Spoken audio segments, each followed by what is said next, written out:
You know what? We do have some badasses fighting for us, though, and there's one badass I absolutely love for this, Katie Porter. We taxpayers subsidize. Let's give it up for Katie Porter, everyone. We did it this year alone in the middle of the world's greatest pandemic. $15.2 billion in direct pandemic relief alone to fossil fuel companies. And the fossil fuel industry turned around in 2020 and spent $139 million on political donations and $111 million lobbying. Look, I get it. You drill in the Arctic refuge, you take out oil and gas, and you poison the planet. Bad enough. But why should taxpayers have to subsidize that activity? It's a bridge too far, Mr. Macchiarola, not with my tax dollars. You want to pollute, you want to hurt the wildlife, you want to destroy our planet, do it on your company's own dime. The subsidies here have to stop. Thanks for your question. Mr. Thunberg, I want to turn, that's not a question, Mr. Macchiarola, that's a fact. Ms. Thunberg, I want to turn to you. I'd like to respond to the question about stabilization, because it's a very important point that you made, Congresswoman. During the period of time where the economy was shedding 20 million jobs, and both Congress and the administration, through fiscal policy and monetary policy, came in and stabilized the economy through bipartisan efforts. Reclaiming my time, Mr. Macchiarola, there's nothing magical about bipartisan. The vast majority of your political contributions are to Republicans. And during that period from March to August, when you were receiving, the oil companies were receiving $15.2 billion in direct relief, you laid off 107,000 workers from that March to August. Now I want to talk to Mr. You referenced my congressional experience. I actually have found that there is something magical about bipartisan. It's something that this Congress reclaiming my time, could actually take. I'm glad she kept fucking cutting him off. Those guys shouldn't have as much of a voice as they do. They've already got plenty of voices in the back rooms of Congress. They don't need it on the fucking floor. We've heard a lot about future plans for investment in renewable energy today. Ms. Watkins, Shell's 2020 annual report called for between Katie Porter would be a great president in near-term spending. I'm representing just from an economic perspective. No, straight up. Because she is definitely not as far left as a lot of, as I am, for example, or like Bernie or somebody like that. But she is far enough left to be able to make significant changes in our economy that would be for the better for the workers. I would gladly accept her as a president. She would be great. She would be fucking outstanding. In spending. Ms. Watkins, how much has Shell said it will spend in the near term on oil, gas, and chemical operations? I think you just said we're going to be spending between $18 and $20 billion this year. That's near term on total spending. How much on oil, gas, and chemical operations? We're going to be spending. Well, according to your annual report. Yeah, exactly. Drucifer, you make the great comment. Agreed. She is a fiscally moderate voice that would keep corpos in their lane, and we need that. Well, yeah, because see, if corporations are put in their lane, right, and they're paying their due in taxes, that relieves that cost on everybody else. Not only does it relieve the cost, but we can now invest into the very social programs that money is supposed to go to and be invested in. God damn, dude. Yeah, there needs to be a minimum tax for businesses that they have, like major corporations, that they have to pay. There's no other way around it. And she's at the forefront of doing that. I love the way that she exposes these companies' budgets, because their budgets have to be public because they're a publicly traded company. In case you're wondering where she gets that information from, they have to release their budgets every quarter. So maybe every year. I know they have a quarterly statement that they send out to their shareholders. You said you're going to spend 16 to 17 billion for oil, gas, and chemical, with another $3 billion for marketing. How much is Shell spending to spend on renewable energy? This year we'll be spending between $2 and $3 billion. 2 and 3 billion on renewables and energy solutions. In your testimony, you said, quote, meeting the demand for reliable energy while simultaneously addressing climate change is a huge undertaking and one of the defining challenges of our time. Shell has made these promises before. Shell pledged to spend $6 billion between 2017 and 2020 on renewable energy. How much of that did Shell actually spend? The answer is about half. Ms. Watkins, does this look like a huge undertaking to you? Congresswoman, what I can tell you is that there needs to be both a demand and a supply of clean energy, which is why we're working very closely with. Okay, so the only people don't demand clean energy. Like, let me just throw that out there for you guys, right? So people don't demand clean energy. They demand energy, right? It is not the people that need to change practices or that need to say, I need clean energy. It is the corporations who need to understand it is their responsibility as an energy provider to do as little damage to the environment as possible, no matter what their consumers say. The consumers don't give a shit. They just want their fucking TVs to turn on. They want their cars to run, and they want to be able to fire up their grills on Sunday. Okay? If those things happen, consumers aren't going to care where their energy comes from unless they are politically minded people or environmentally minded people that are drilled into that, which is why it's always the responsibility of the corporation to limit their impact on the environment, which means creating clean energy. This is not fucking rocket science. I am not a fucking rocket scientist. I'm not an environmental scientist, and I can put this together and make it make sense. Any argument that she has that is around, well, the market needs to ask for that, is a bullshit ass argument, because the market doesn't know to ask for that. They know to ask that their TVs turn on when they want to watch footballs on Sunday or whatever sports ball it is that they happen to watch. That's a stupid ass argument. And like, that's something that we all should see through when these people talk about this kind of shit. But the corporations are people in the U.S., so the blame falls on the government. Yes. Take away that fucking personhood. Corporations are not fucking people. God damn it. They are not. They should not be assigned the same inalienable rights as a goddamn person. They're an institution that's sole purpose is to generate money, not for its stakeholders, only for its shareholders. With our customers so that demand increases over time and we are Ms. ready Watkins, to supply. to me, this does not look like an adequate response to one of the defining challenges of our time. This is greenwashing. Shell is trying to fool people into thinking that it's addressing the climate crisis when what it's actually doing is to continue to put money into fossil fuels. Mr. Summers, do you recognize the following statement?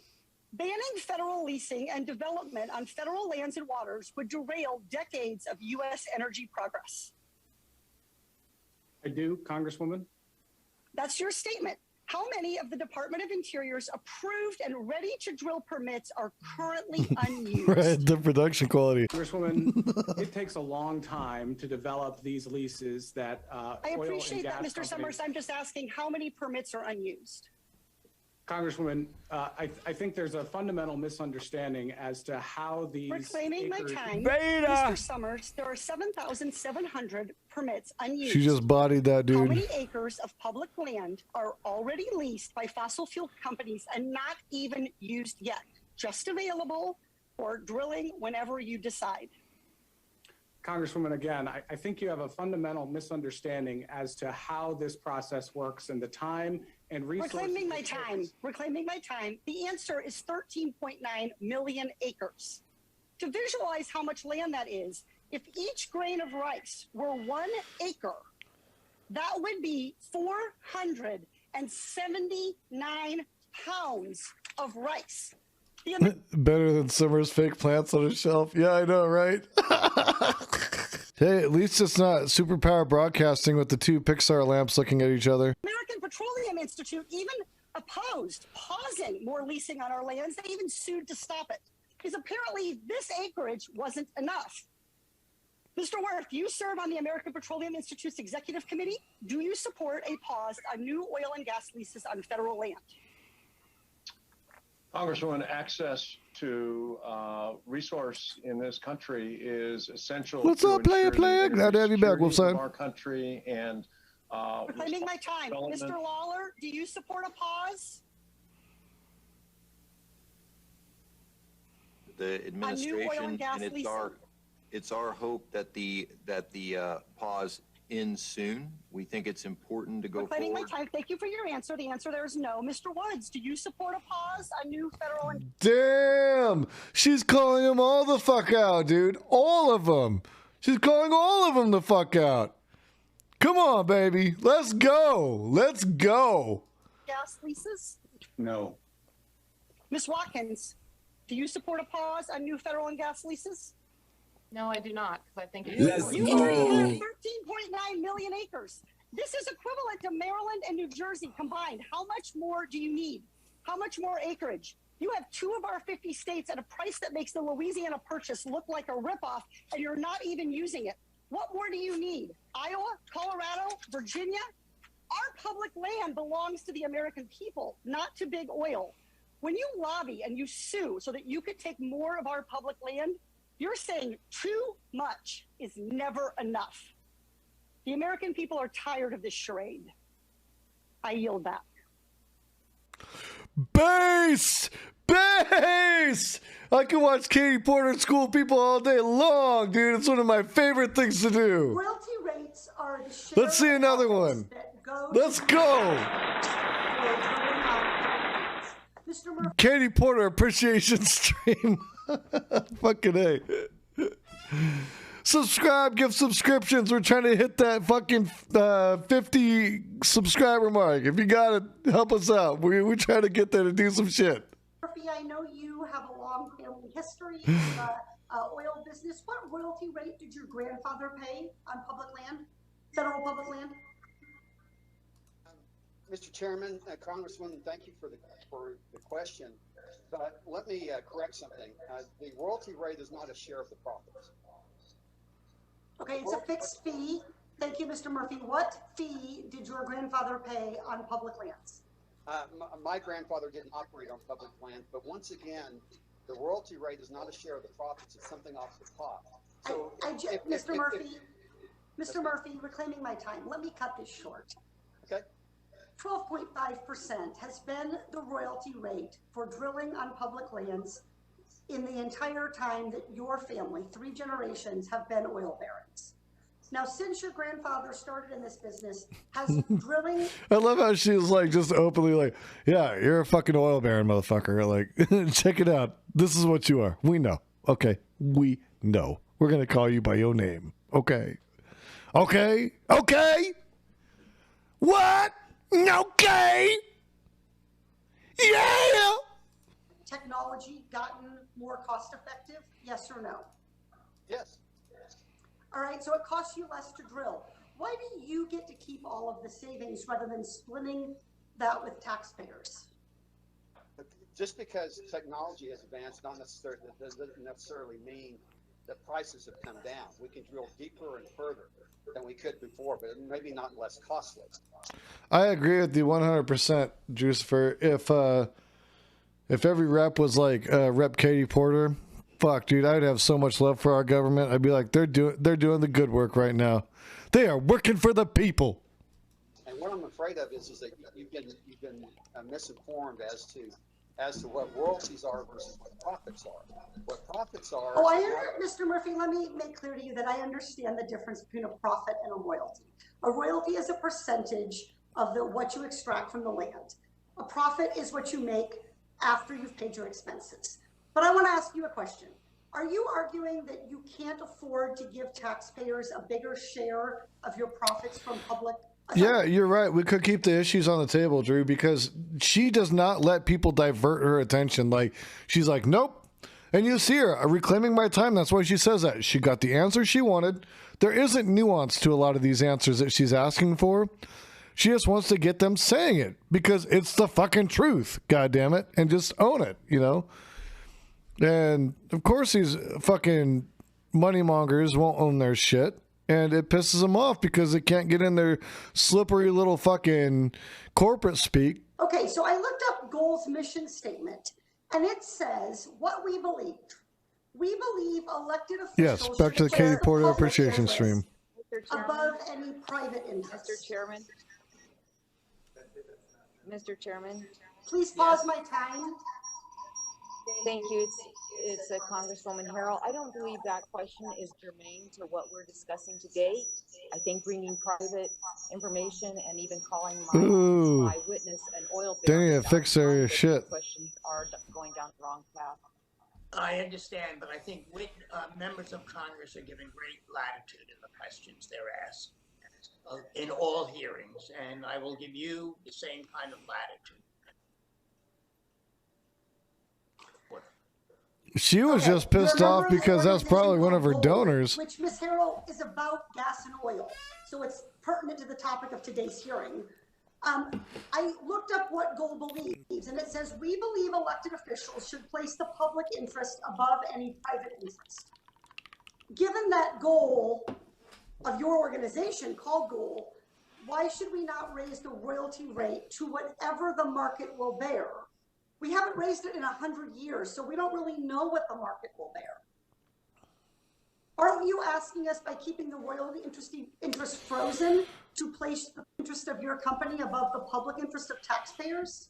I'm not asking that at all. And as a matter of fact, you're absolutely correct. The market will adjust for that, and that's why royalty payments typically, bonus payments on federal lands greatly exceed those on other lands. And so that is the market speaking. And I think they have spoken on that issue.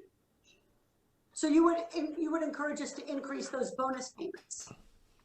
You don't get to, the federal government, it's an open market bid process, which is the most competitive process that we know in our society. So everybody that has an opportunity to bid on leases, including yourself, or anyone on this panel, can go and bid on those leases, and they will be competing. Mr. Murphy, I have one remaining question. How much of intangible drilling costs they're estimated to be between 60 to 90% of the cost of drilling. How much of those intangible drilling costs do you get to deduct right away from your taxes? We get to deduct all of those just like any other business. We do not. How much do you get to deduct? There seems to be a misconception out there that you're operating from, that somehow the oil and gas industry benefits from some special sort of tax structure. We don't. We actually. Reclaiming my time, Mr. Murphy. Industry's right. I will follow up with you, Mr. Murphy, but you do benefit from special rules. There's a special tax rule for intangible drilling costs that does not apply to other kinds of expenses that businesses have. You get to deduct 70% of your costs immediately, and other businesses have to amortize their expenses over their entire profit stream. We also so please don't patronize me by telling me that the oil and gas industry doesn't have any special tax provisions. Because if you would like that to be the rule, I would be happy to have Congress deliver. I yield back. Oh, god damn, dude. She is on fucking fire, man. I love this one. This one's good. The price of Imbruvica was for a patient taking the standard 3 pills per day in 2013. $130,000. Okay, we had 99,766. What about today for those same 3 pills? I think it's 169,000. We have 181, but we can agree that there was a significant increase. Roughly, in a matter of 8 years, AbbVie more than doubled the price. Now, Mr. Gonzalez, how much money did AbbVie put directly into the research and development costs of Imbruvica before it hit the market in 2013? We acquired Imbruvica when it was launched, so it would have been the the company that we acquired, which we So acquired. AbbVie, reclaiming my time, so AbbVie itself didn't spend any money to create Imbruvica. It was invented by a smaller company, Pharmacyclics, which you later acquired, correct? We paid $21 billion for the company, correct? It was expensive to acquire them. So you paid fair market value for Pharmacyclics, but AbbVie then doubled the price, presumably justified by its $2.45 billion investment in R&D. Are there fewer side effects for patients now than there were in 2013? Well, we developed significant indications and expansions and other disease states. Are there for fewer Imbruvica. side effects, sir? No, it has the same side effect profile. Mr. Gonzalez, do people need less of this medicine, Imbruvica, to treat lymphoma now? No. So AbbVie took zero risk to develop this drug. You bought it approved for the market, knowing it would be profitable. You hiked the price to pay for R&D, but you haven't made the drug any better even as you doubled the cost. I wrote an entire report on what is essentially the Imbruvica story.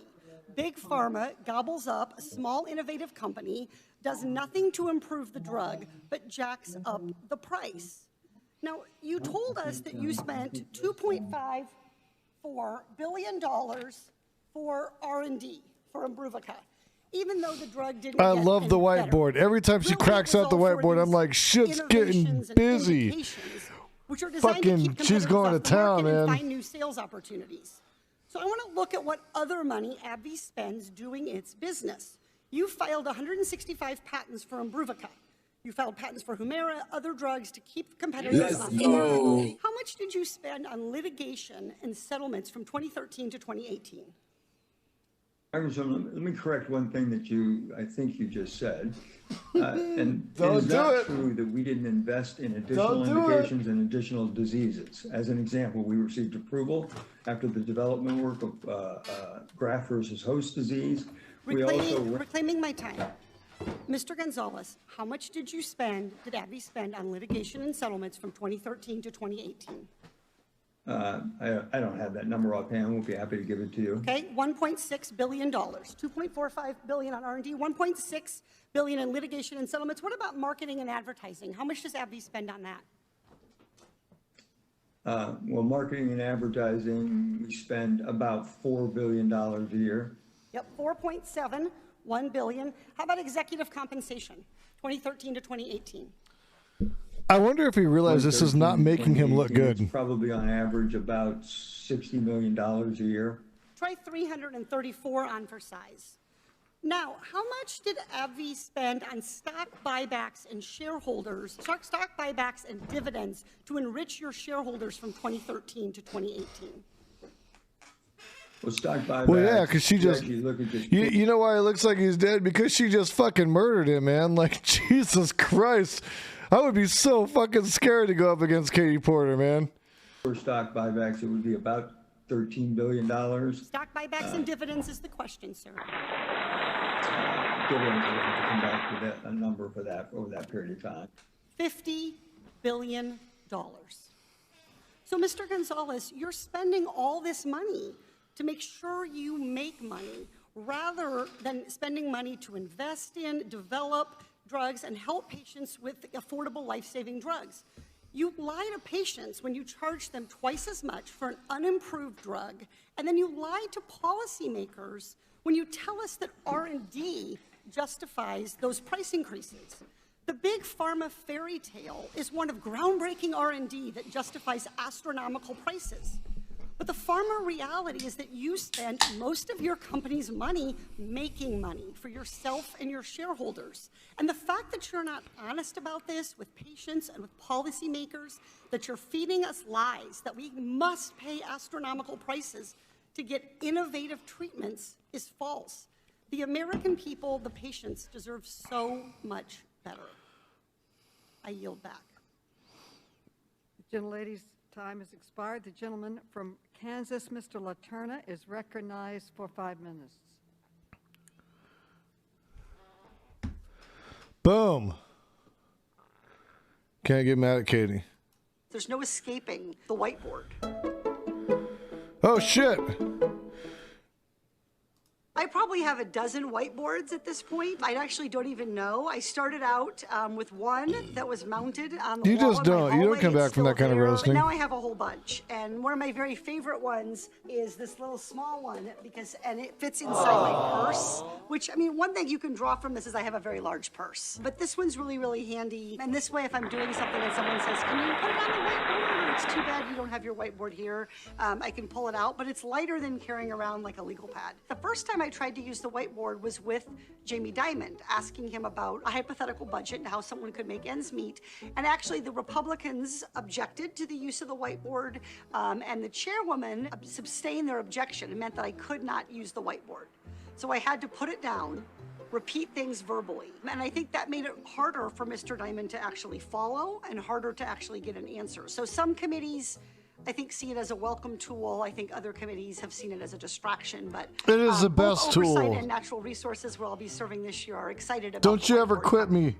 Mr. Ellis, do you know how much you personally received in bonuses over 2 years, the last 2 years, just because Celgene raised the price of this one drug, Revlimid? I receive very generous compensation, but I don't know the exact number that you're referring to. In fact, you personally received $500,000 personally just by tripling the price of Revlimid. So to recap here, the drug didn't get any better. The cancer patients didn't get any better. You just got better at making money. I've always used whiteboards in my job, both to organize myself and keep a to-do list. It's very satisfying to erase the thing that you get done. But I've used them in the classroom. At UCI, I was a professor of bankruptcy and commercial law. And there's a certain amount of adding and subtracting involved with the math of some of these debts and borrowing, and that's enough to freak law students out. So I think putting it on the board helps remind them that the math really is pretty simple. And so it's the same thing with CEOs. I want them on the same page. I think the biggest tactic they use is to say, could you repeat the question?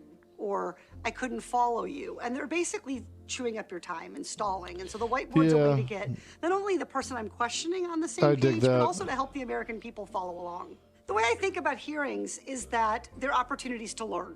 That really is the purpose of a hearing. We're asking questions because we want answers. We're not supposed to be there to give speeches. There's plenty of other opportunities for politicians to give speeches. The goal here is to get answers. And so part of what I'm doing with the whiteboard is not only posing questions, but also taking down the answers. And so one of my favorite whiteboard moments is when I asked a CEO why he deserved to be paid so much. I'd like for you to please explain to the American public why you and 4 other executives deserve to pay yourselves tens of millions of dollars each year. I've got an empty whiteboard ready to take down your justifications. Right, I recognize that that's a considerable sum of money. I would, of course, point out that I don't have any direct input to my compensation. That's derived by the board, and it's forward to a vote of the shareholders. Have overwhelmingly supported the compensation package for me and the other named executive officers. Reclaiming my time, sir. Do you not know why you're getting hundreds of millions of dollars, tens of millions of dollars a year? I have one here that we just made the other day. It's kind of coming off, but my kids are kind of acting like they're being very difficult at dinner time. And so we sat down and we had a little family meeting and we came up with these rules. And so my favorite saying here is they get too loud at dinner. And so my favorite saying here is turn your knob down. Like they just get way too rowdy at dinner. But the idea was not that they're just gonna say they're gonna do this thing, but that they're gonna do it. And so we have this in our dining room, and the other night at dinner, somebody banged on the table and they were to make the point, these dudes are all morons, Mike. Base as hell. Number 2, the whiteboard is, I think, a way to get back to the facts and to the questions. And so, too many of my colleagues rely on sort of angry words or tones of voice. You use those things too, but the goal of the whiteboard is to say, here is the real problem. This drug price has gone from this dollar to this dollar to this dollar, or the person who's trying to live on this wage. Like, let's add it up. They can't make ends meet. So now that you can see what they're dealing with, what should we do about it? So it's just a way, I think, to sharpen the real focus of the question and take away some of the sort of actually, I think, artificial drama that can come from trying to create kind of tension.